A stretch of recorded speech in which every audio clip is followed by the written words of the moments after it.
bio of the people that this panel today, because Mr. Adewale will be on standby for the conversation. I'm going to open up the chat room so you can send in your questions. So Mr. Dave basically is a fintech expert. He's the head of legal for Flutterwave, and he covers Flutterwave, I think, across Africa. So he was just giving us the bird's eye view of the opportunities for fintech companies that want to play in the energy space.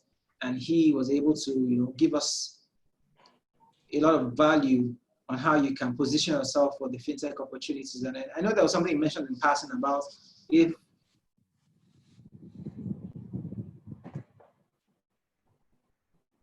we play a very strong role in that.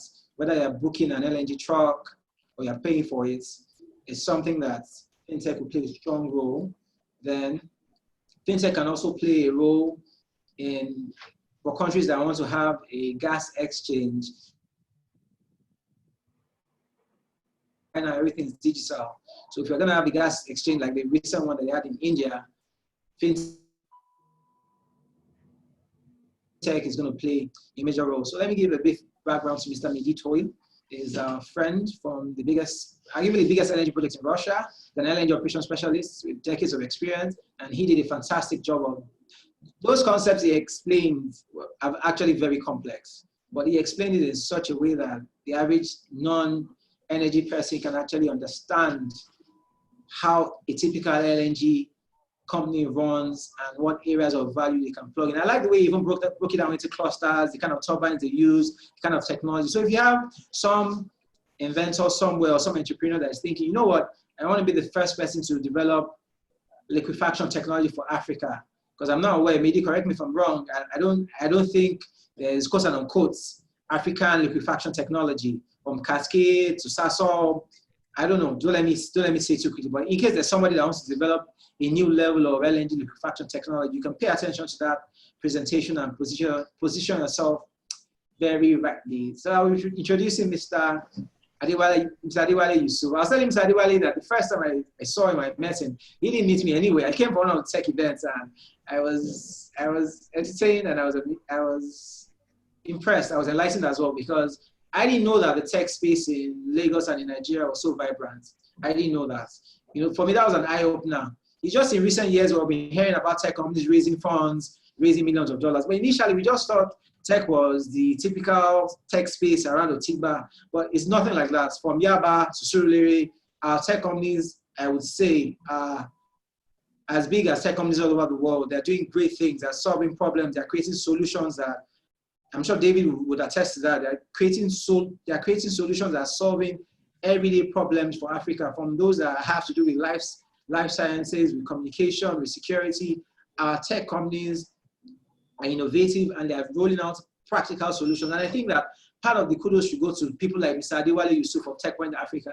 I think that's one of the melting points for the tech people, not just in Nigeria, but in Africa, because he has events not just in Nigeria, but in Africa. He has had back-to-back events that filled up to the brim, and I think that's something commendable. From the time when tech was something that wasn't taken too seriously to the time when tech companies are actually generating a lot of buzz, and there are so many tech companies I don't want to call their names. So I'll be handing over to Mr.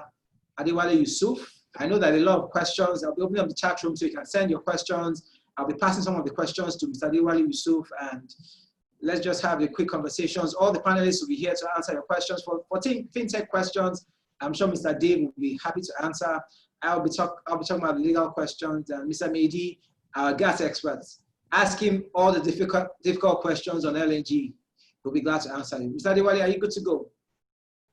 Yes, I am. Thank you so much. Thank you for having me. It's an interesting conversation. This is the first time, LNG, if you remember the first time we had the talk, I just said yes, because I'm trying to learn about new field. And, sometimes the tech and where we are, we focus too much on the bubble, and we forget that there are a lot of things happening somewhere else. And I love the presentation by you guys, so amazing. Mehdi's presentation is enlightening. I can see that I learned some new buzzwords MTP, MTPA, a lot of things. And one thing I'm challenging myself to do is just to learn. And I know some of our guests here too. There are some of my friends that are in tech, that are major players in tech, and trying to learn what is actually there for them. And from Mr. Fola's presentation, I see different stuff. I see like opportunity with animation. I see data science and analysis. I see big data, wearable tech, and visualization. And at the end of the day, we realize that tech had to drive everything. And that is where we are. So to my panelists, I will start with a simple question that I would love all of you, I mean, especially Mehdi and Fola, to take. Like, why now? Why is LNG going digital now? Why is now the right time? And yeah, so that's my first question. Is now the right time? And why are they really going digital? Why is LNG going digital? So I will take this question. Digitalization has been going on across almost all industries right now. But if you follow the news, the oil and gas industries have been the last to board the train of digitalization. Why? Because the oil and gas industries are driven by profit. So if you don't convince an oil and gas developer or an oil and gas operator that any solution you bring to him, digital or whatever, is going to cost him money and doesn't bring something valuable to him, he will not take it. So this is one of the biggest hurdles that has been facing the digitalization efforts for the oil and gas industry. And recently, thanks to some of the big majors like Shell, like Total and ExxonMobil, they have been driving the digitalization revolution in the oil and gas industry.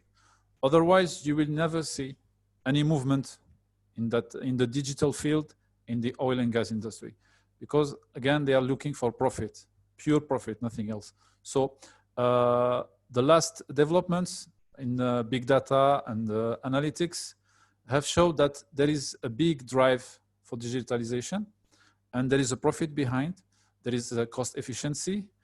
There is a power saving. There are a lot of things that can bring added value to the industry. That's why now the LNG industry is following the trend.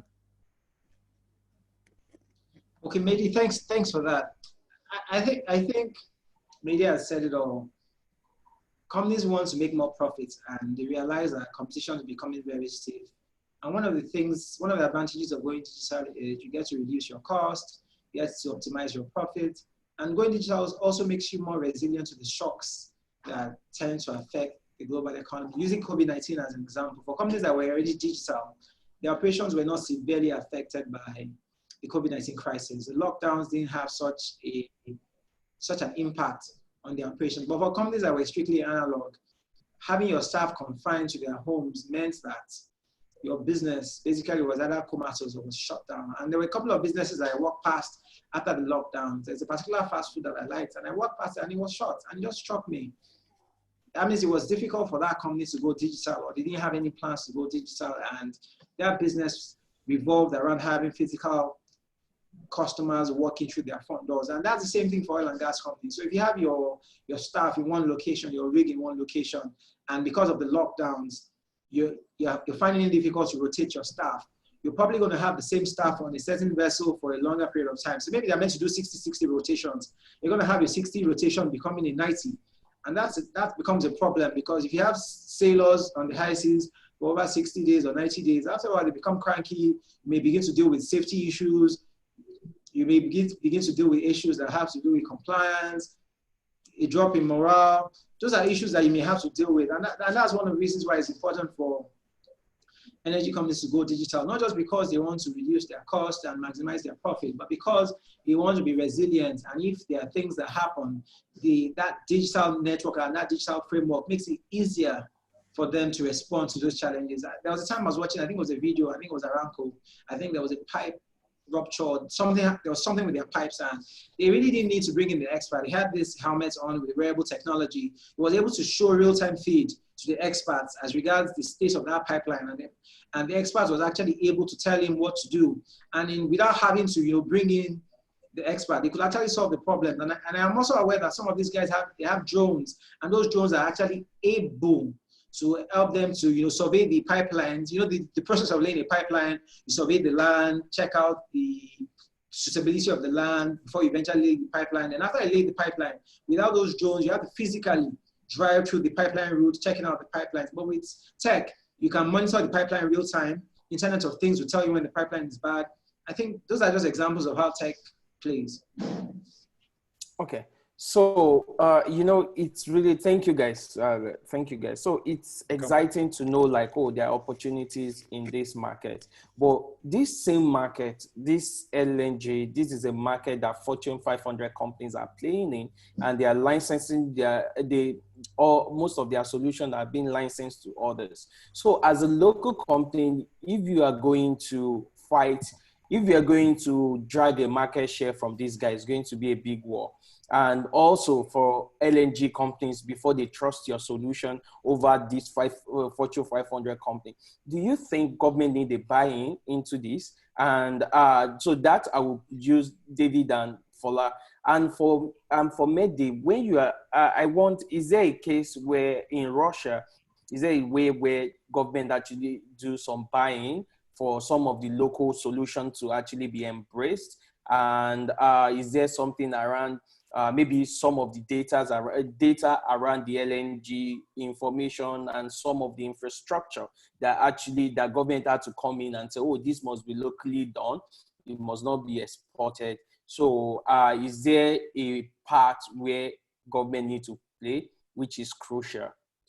So that's my question for you guys. Yes, so I will talk about Russia based on my own experience. I will talk also about Qatar Gas. So in Russia, there is a special framework that forces all foreign investors in the strategic sector, like oil and gas, to share data and to host strategic data, confidential data in the Russian Federation. So, and not only by hosting, to use local suppliers, to use local investors as well. So I think this is a positive push for the local sector and for the development of the local workforce. Okay. In Qatar Gas, there is another approach. Okay. Qatar Gas is the leader in LNG, not only in production, but also in procedures and applications. They are leader in many things, in like Olifola mentioned before, ship-to-ship transfer and marketing also solutions. So what they do, they go to the best. They go simply to the best providers around the world. They took from the best. The standard operating procedures, they're taking them from Shell. The safety procedures from ExxonMobil, they go to the best and they bring it to the company.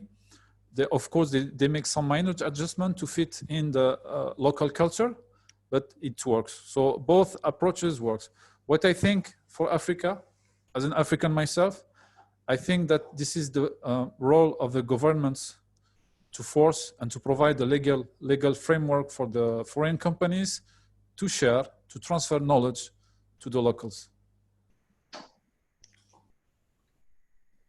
All right, so please, David. Do you want to take this or should I start this? Either way is fine. David can start, then you come in. All right, so for me, I mean, as a person generally, I've always believed that if you have the capacity to begin to change your environment, then you start as quickly as possible, and later on you will get government buy-in and things like that. But recent events and the fact that the Nigerian situation is a lot more unique than a lot of situations, it might be best to also government buy-in even before you start. A good example will be if you check the history of our oil and gas industry in Nigeria, up until the point at which there was a local content law, there was nothing local for Nigerians, right? And it was a question of the companies CSR or something, buying in Nigerian into the oil and gas system. And then with local participation, Local Content Act, what you then got was a variety of local companies that are now slowly becoming world-class, if not some of them already world-class in this regard. So yeah, I cannot discount the use or the buy-in of government. It's important that they create the enabling environment for people who want to explore opportunities in this space. And again, like I said, with regards to recent developments, everybody's aware of things that happen in Lagos State with companies that were into logistics and taxi operations. All of a sudden, the government just came down heavy on them, and it's looking like these people are in business to fail, which is a pity, because I mean there's a lot of advantages for the average Nigerian on the street having these people available to be able to do logistic operations for them. However, the truth is, without government buy-in, then you're going to always have these kinds of situations. So it's literally very important to have them on board. And I think one of the best ways to go about doing that is to show them the entire value chain. Be open to letting them see what the value chain is, how they can, from there, increase their own revenue internally. So internally generated revenue for states increase. When you're talking about oil and gas, I know that goes straight to the federal pockets, but I mean, if the federal government can see that they can meet their targets when it comes to generating revenue and increasing profitability for not just the guys in the oil and gas sector, but the people who work in the surrounding, the tech companies who help them with the digitalization and things like that. It will be fantastic to ensure that the government is definitely on board with everybody. Just one follow-up comment on this. Sorry, Olufula. The big majors like Shell and ExxonMobil and Total, they have their ready-made solutions, applications, field tested for more than, I don't know, 5-6 years. So it will be very difficult to come up with equivalent applications from locals that can rival their solutions. So unless there is an incentive, I'm not talking about financial incentive, but government incentive or push for them to use the local solution, I don't think they will do it. Very, very good point, Mehdi. Fantastic. And you know, David mentioned local content regulation. So there's general local content laws that regulate the oil and gas industry in Nigeria. And the regulator you'll be dealing with is the NCDMB if you are doing business in the oil and gas industry. However, there's specific regulation that has to do with ICT applications. Although what it does is that it states out the percentages for playing in that particular space. So I just picked up my phone. Let me just read that out to you. So basically, it lists out like 17 parts of it: network installation, support services, software development, computer-based modeling services.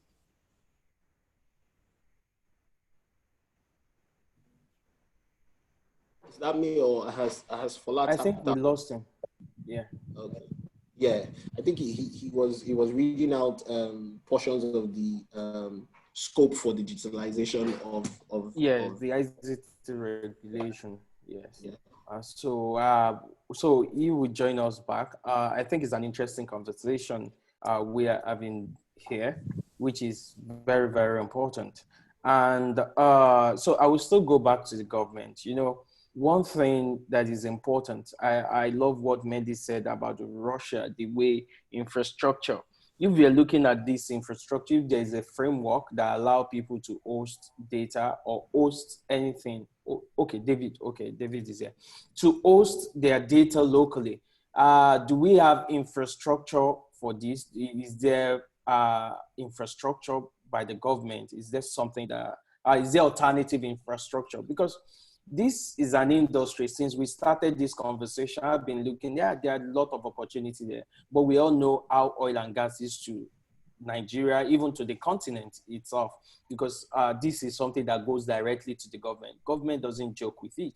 And are they ready to bend? Are they ready to provide something that will enable the local guys as well? So that's what I want to say. Like, okay, if governments now come and they said, okay, David, for Flutterwave, we want Flutterwave to take advantage of LNG, and this is this and that they want you to do. Will you guys be able to have confidence enough to say you want to host your data locally because of the infrastructure? Do we have the infrastructure? So that's my question for David before we have follow-up, before we move on from this conversation. So to be honest, it might not be the best, but then there is infrastructure to be able to do this. This goes back to some of the things that Mehdi was talking about when it comes to catching up with what has already been done by the big fours and the big oil and gas companies with regards to how they already do it.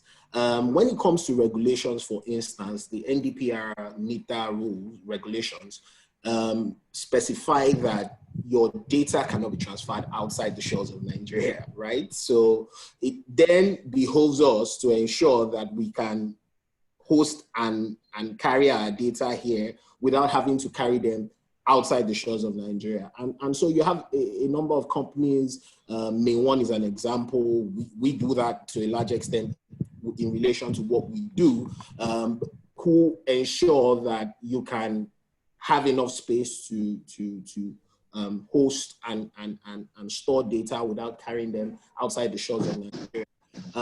Does this mean that we are there yet? Everything is not Uhuru yet. We need to work harder. The government has to help us in that regard with incentives, basically, to be able to allow tech companies, data storage companies, the ability to expand and to be able to work even more seamlessly with the ISP providers, because that is also another aspect of data storage and security that can be very tricky in these times. It's not enough just to be able to store this data. It's important that people who have stored the data can access those data seamlessly, right? Because it's useless digitalizing something and then you're in a meeting and somebody needs to call up something and you can't call it up because there's no connection to data source or whatever it may be. So in that regard, we need to do a lot more in ensuring coverage, number one, in ensuring data speeds, number two, in ensuring accessibility to it, number three. I think number four will be things around the pricing to ensure, because all of these three factors will help with reducing the price of storing these data and things like that. But generally and honestly speaking, right now, we do have the infrastructure, even though it needs to be a lot better. Okay, thank you. Welcome, Fola. So I'm sorry. It's fine. Fola's tapping out now is a very good example of how I'm sorry. increase our infrastructure, because that wasn't voluntary at all. It wasn't voluntary. Mehdi all the way in Russia is still standing strong here. Mehdi, please and I'm not blaming Fola for this. Mehdi, please say your speed for the audience. As in, how fast is your internet connection, please? Mine right now, I think I checked, was standing at 95 MB or something like that. Not too fast, not too slow. It could be better, but it's been ranging. Mehdi's own will be a lot better. I think he said it was at 300, 340. Yes, 300 here. 300 megabytes per second. Yes. That's and you can see it from the clarity of my video feed. It's amazing. Exactly. Adewale, you were saying something. Yes, please go on. We lost you then, so we'd like you to. You were reading the ICT regulation. Yes, I was reading that out. I wanted to show you what the opportunities were. But interestingly, that regulation doesn't really say anything about the emerging technology, AI, blockchain, and things like that. And even at that, some of those things I would say, when I say they're rather modest, but it still leaves a certain percentage of work that's reserved for so-called, or for would I call them Nigerian companies? And you know that for local content regulation, it means that that company needs to have a minimum shareholding of 51% held by Nigerians. 49% can actually be held by foreigners. I'm saying that's still a space that companies can play in, whether you're a foreign company or a local company. But the space is a lot wider than that, in my opinion. I haven't seen some level of operation. Let me take, for example, engineering design. All the software I have ever seen for engineering design being used in roughly 6 to 7 African countries is foreign. And there's nothing wrong with that, but I'm just saying that particular spaces where some players don't look at because they are not even aware that there's a value chain there. And as Mehdi said, I'm not saying your business plan should be, we want to compete against Shell, Baker, Halliburton. Shell makes revenue from licensing technology on average of $2 billion. That's a lot of money. Shell has a separate general counsel for intellectual property. So Shell has a general counsel for its operations, but they have a separate intellectual property division. For you to work there, you need to first of all be an oil and gas lawyer. Then you also need to understand intellectual property. That's why if you notice, sometimes when we negotiate joint venture agreements with some of these companies, sometimes it looks like the African countries end up with the short end of the stick.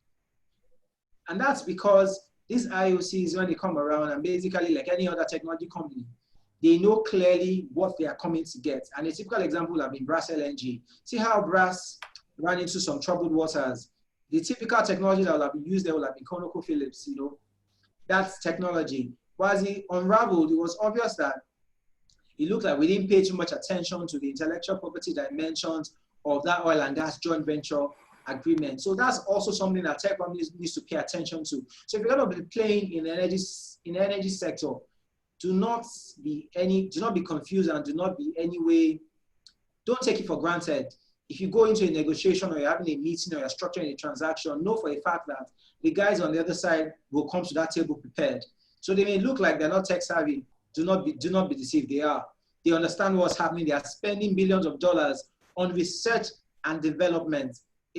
Some energy companies in Africa may not have research and development departments, but for the typical energy company from other places, they spend billions of dollars on research and development. They are constantly acquiring technology. They are constantly acquiring intellectual property. So that's something our tech companies need to do. So if you know that the state of the art, let me even use some technicality from the law of intellectual property. For you to file a patent, it has to be new, capable of inventive activity, and it must be capable of industrial use. So for you to look at whether or not a person has exercised a certain level of inventive activity, look at the state of the art. What technology exists presently? So if, say, for example, we already have laptops, we have shoes, we have tires, it won't make sense for you to say you have invented a tire, unless that tire you're inventing is different from the tires that we have. We already have run flat tires. So even if you run over a puncture, we have tires that can seal themselves. So whatever it is you're doing has to be something different from what the IOCs are doing. So if you're going to say you want to create some solution, you need to look at, and I'll give you a very practical example. You need to look at your environment and what is peculiar to your environment. Let me give you a practical example. In Africa, a lot of energy companies have issues with their pipelines being vandalized. But I saw a protest, I'm trying to remember the name of the pipeline in America. I think it was in Houston. And you know, they showed up, the activists, they showed up with trumpets, they showed up with sandwiches, they were making a lot of noise, eating their sandwiches and having tea. That's a protest in America. That's not a protest in Nigeria. Don't get that impression. So in America, you possibly will need some drones, check out the pipelines. Is there any level of corrosion? Are there any natural leaks? Then if just use a drone to keep an eye on the activists, well, they probably won't bust your pipeline. But that's not a project, that's not a protest in Lagos. That's not a protest in the Niger Delta. So if you say you're coming up with solutions that have to do with Internet of Things, the pipelines can talk. Okay, great, the pipeline can talk. And some character comes along to perforate your pipeline. Okay, the pipeline is going to tell you I've been perforated. What next? So for example, if you're going to recommend a solution for a pipeline, say, bringing gas in from the Niger Delta to Lagos, you're going to have to bring about a technically sound solution, a commercially sound solution, and a locally relevant solution. Let me give you a practical example. So if you're bringing in that pipeline, maybe you'll correct me because he's the technical person, all the way from Niger Delta to Lagos. You should ask yourself, all the software and all those apps, can it protect the pipeline from the people? The answer is no. It's absolutely no. So what's your other option? You know that there's a lot of water between the Niger Delta and Lagos. So the best option, arguably so, would be to run a subsea pipeline. So the pipeline is so deep under the water that it will take specialized equipment like remote operating vehicles, ROVs. ROVs are not cheap. Not everybody can operate an ROV. So even if you say you want to get an ROV from the black market, it's not everywhere. And at that depth, if your ROV fails, you're definitely dying. So make no mistake about that. So those will be kind of solutions you're doing. So your solutions will be centered around tech solutions that can support a subsea pipeline, because at that depth, you possibly don't want to be sending divers in an ROV to inspect that pipeline. So we're not talking about subsea drones inspecting that pipeline. Is there any form of corrosion? Is there any form of wear and tear? There should be sensors along every meter of that pipeline telling you, is the pressure too high? Is the pressure too low? Is there any vessel that's coming too close? Is a ship's anchor coming anywhere? Those will be the kind of solutions that you'll be preferring. And if the oil and gas companies hear those kind of solutions, I'm sure they will listen to you. I think that's my perspective. Okay. Thank you. Thank you for that. So, okay. Sorry. Just to briefly expand on some of the things that Fola said, and just two very, very serious points, which I want to tie back to your previous question about government giving us an enabling space. Anybody in the tech industry already knows that the use of drones in Nigeria is a war with the federal government. You are not allowed to use drones, first of all, and if you must, then you must register with the Nigerian Space Academy or Nigerian Security Academy. Yes, regulatory body in charge of education. Yeah, the regulatory body in charge of that. And the use of one drone is 600,000 naira to get a license to be able to do that. So you're telling an LNG company now to come and invest 600,000 naira per drone to be able to look at the whole pipeline that from Niger Delta down to Lagos or wherever. These are issues that the government needs to look at. And very importantly, for us in the tech space, one thing that I know that we always look at and problems drive innovation. I don't know how else to put it. The problems that you face every day will determine how well you push for solutions or the kind of solutions you push for. So clearly, I don't think anybody in the tech space is looking to compete with a Shell who already has whatever they have.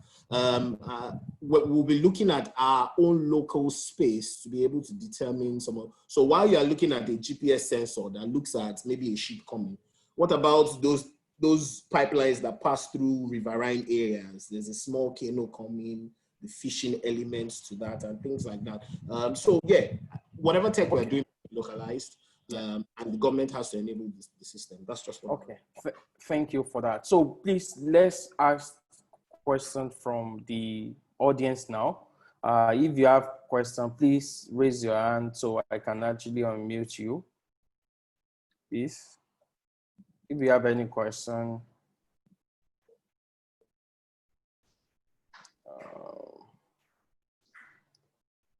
So, question or comment? Any question or comment? Okay, I think no one has a question for now. Or we can type the Silas, questions. I can see Anat. No, I can see people. So can you go ahead? This is not Silas. a question. Yeah, hello. Hello. Hi, can you hear me? Yes, I can hear you. Okay, great. Thanks for putting this together. So my question is very specific. I wanted to know if there are some insights you can share on technology specific to maybe oil and gas learning development. So essentially LMS for oil and gas. If what kind of insights should we be thinking about developing technology, particularly for oil and gas training? Okay, thank you. Thank you for that. So our speaker. Okay, yeah. I think our speakers can take that. Do you have some? I think Sorry, Fola highlighted some. But yeah. I think maybe repeat the question. Technology for oil and gas training. So for oil and gas training, as far as I know, every major, they have their own program. It's very specific. And LNG training, as opposite to oil and gas in general, LNG training is very specific. It's about cryogenics, very low temperature. As you know, LNG is produced at minus 162 degrees Celsius. So it involves quite different processes from like a refinery and other processes, natural gas processing, which involve the opposite, very high temperature. So LNG training is quite specific. And as far as I know, there are very few providers of LNG training, apart from the majors themselves. They have their own programs. So if you want, I can share with you one very good program. It's an independent training academy for LNG. It's a Canadian one. I will share the link later on. Yeah, that's it. Okay, thanks for that. I think I will, Austin, yeah. So another question there. Oh, wait, I think we keep, please go ahead. Hello? Can you hear me? Hello? Yes, we can hear you. Can you hear me? Okay, so my name is Austin Mbemere. Yeah, so I can go ahead? Yes, please.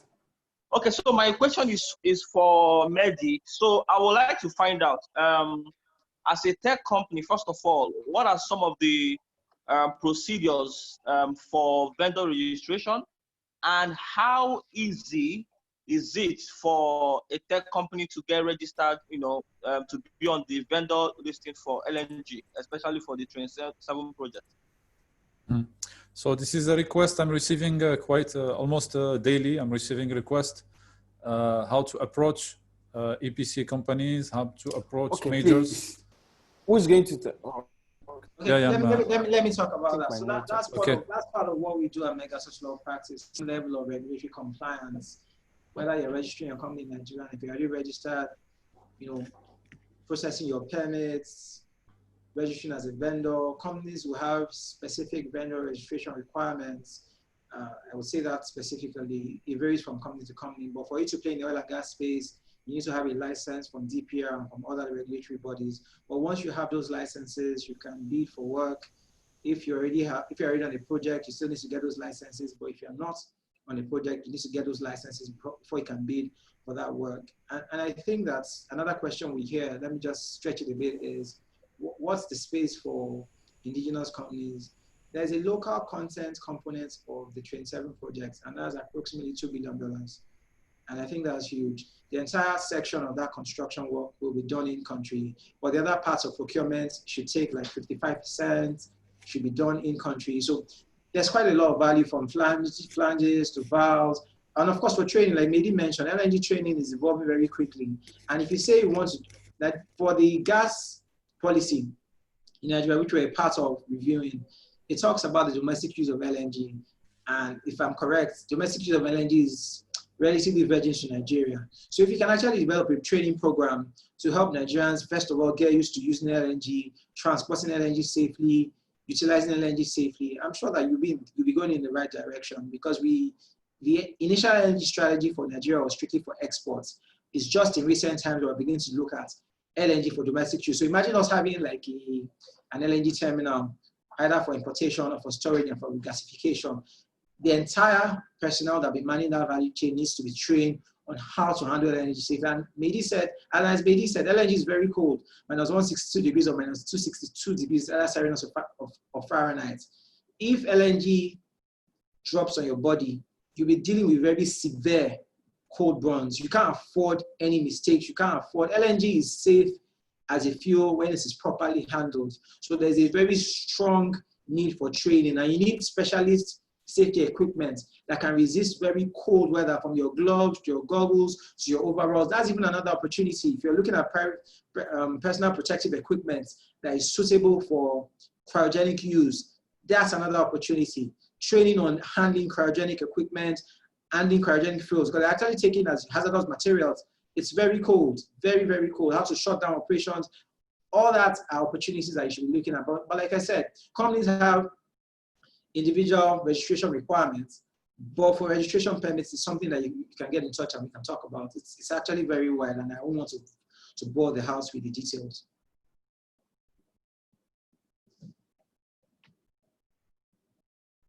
Wale, you're muted.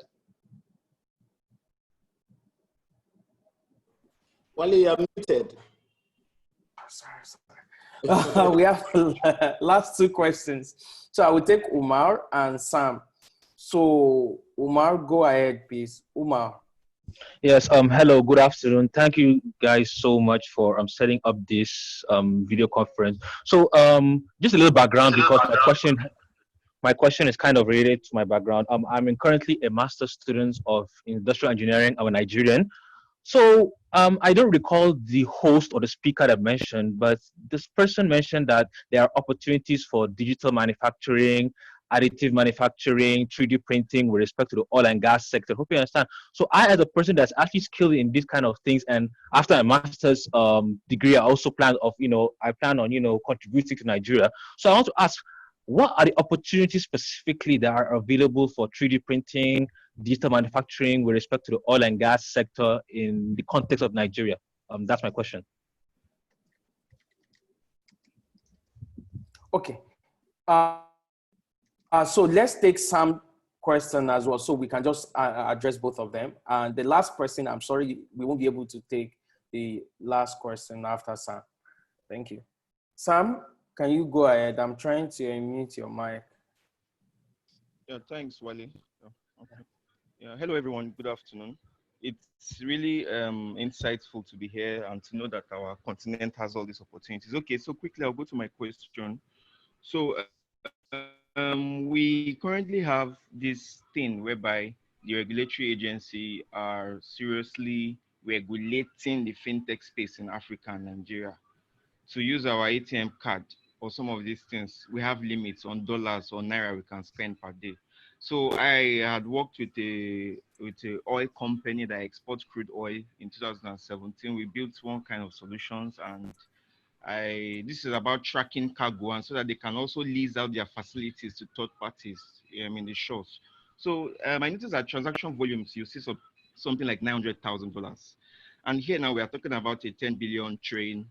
Yeah, I can understand that blockchain can solve a lot of these problems in terms of payments. However, my question is this.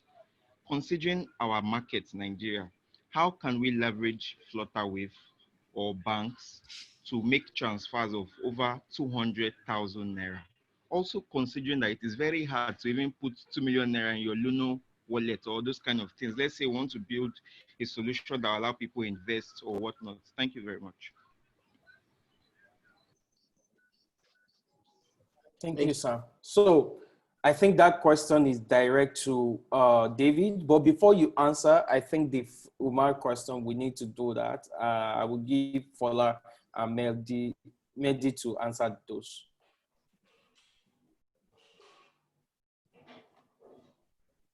Umar's question has to do with 3D printing, right? 3D, 4D printing. 4D. Printing. Okay, fantastic. I think that'll be oil and gas companies. And like I said,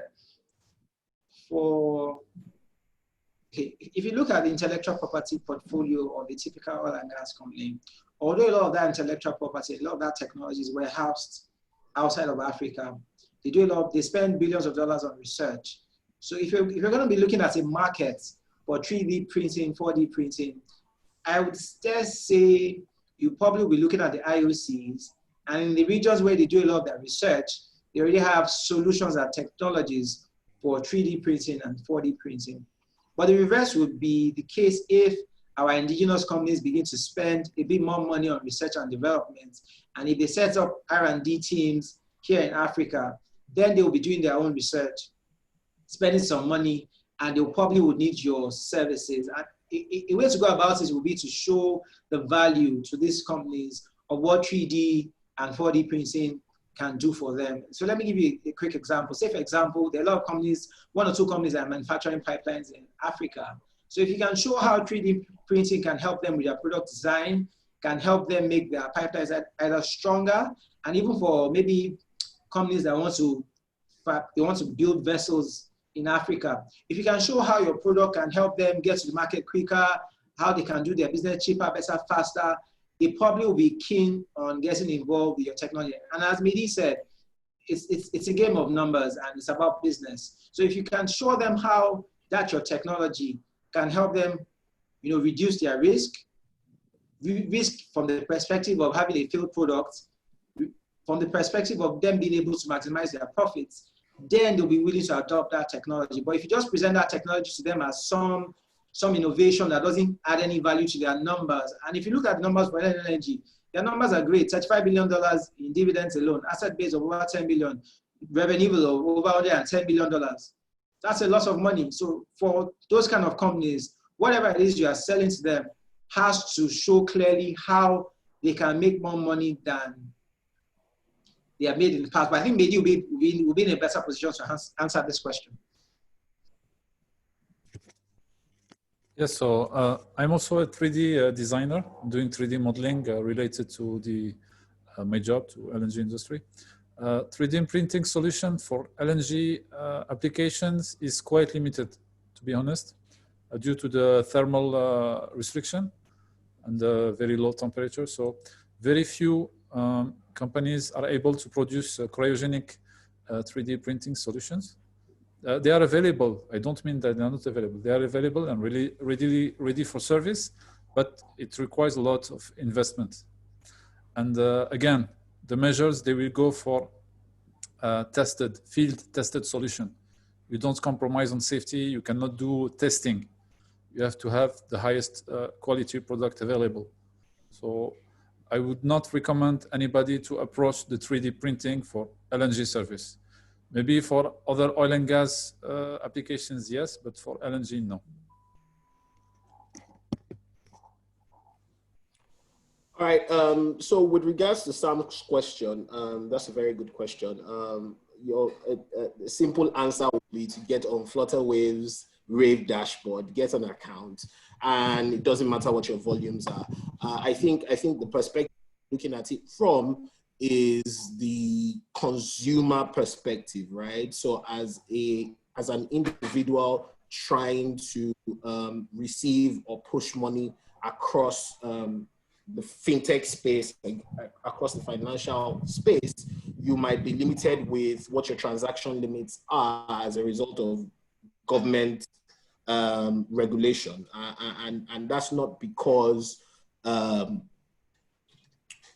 government doesn't want you to be able to transact. It's more a question of ensuring that there's no space for fraud. You can detect fraud easily. There's ensuring that there's no money laundering going on and things like that. But with the Rave dashboard, for instance, Flutterwave receives and collects payments for companies like Uber. You can imagine that their transactions are wide and very, very large. And they've not had any problems about how much is being moved or not being moved. So yeah, I would suggest that you just go and get yourself a Flutterwave account on Rave and Bata as well, and you're good to go. I will be sharing the link to signing up on Rave on our general chat. So if anybody wants that, you can easily go there and sign up now. Thank you.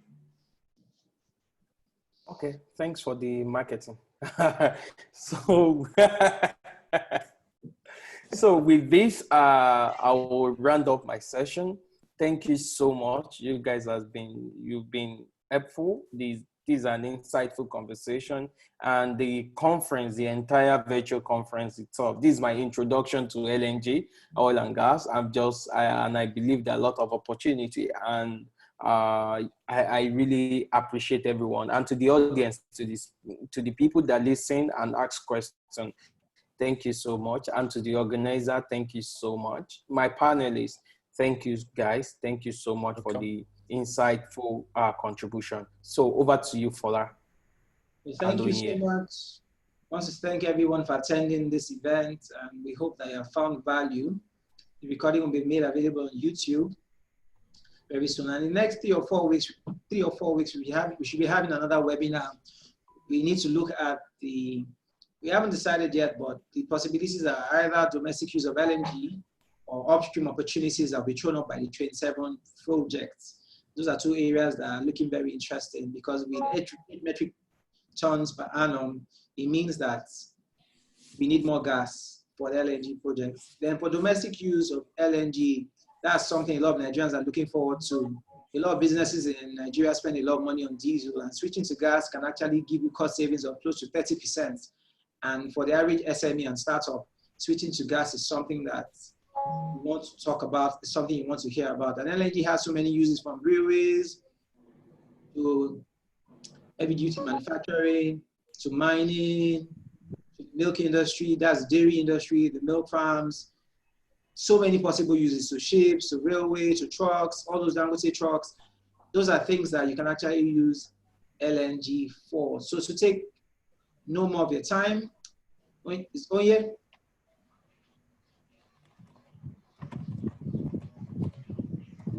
Take no more of your time. We will be sharing via social media the next date for the next webinar, and it will just be as interesting or even more interesting. So when you'll be giving our votes of thanks, this is our brilliant partner. Okay, it's been an insightful 2 hours of exposing the immense opportunity that is in the LNG industry and how tech and digitalization is going to take us to the next level. Thank you so much to all our speakers. Thank you, Mehdi. You have done a fantastic job of expounding the immense opportunity that is yet untapped in this industry. Thank you to our lead partner, Mr. Olufola. Thank you for organizing this. You have not allowed the pandemic and the lockdown situation to stop the good work you have in mind. And in fact, this is revolutionary, because since we are saying now that the whole essence of this is to show how we can move beyond the analog way of doing things. You have exemplified what we are talking about. So thank you so much. Thank you, Mr. Adewale. I'll go between techie guy. You have also shown us that it's beyond what we think. There's so much we can offer. Thank you, Mr. DG. Thank you for introducing Flutterway. Indeed, there's no stopping us. No matter the amount of transactions we need to pull, we know that Flutterway is the way to go. To all our attendees, we are immensely grateful. Thank you for taking out 2 hours of your precious time to attend this webinar. And like Mr. Olufola has said, the conversation has just begun. There's so much more we have to offer, and keep watching this space. We're going to keep bringing you great content, and there's so much you can harness in this industry. So for your go-between, for any legal thing you need with respect to LNG, Megatos Legal is your go-between people. We are your plus, and we could answer your questions. You can view us on LinkedIn and all our social media handles, and you can also view the replay of this webinar on YouTube. Thank you so much. God bless you. Thank you, people. Goodbye, people. Thank you, Thank you, everybody. Thank you for having us. Goodbye.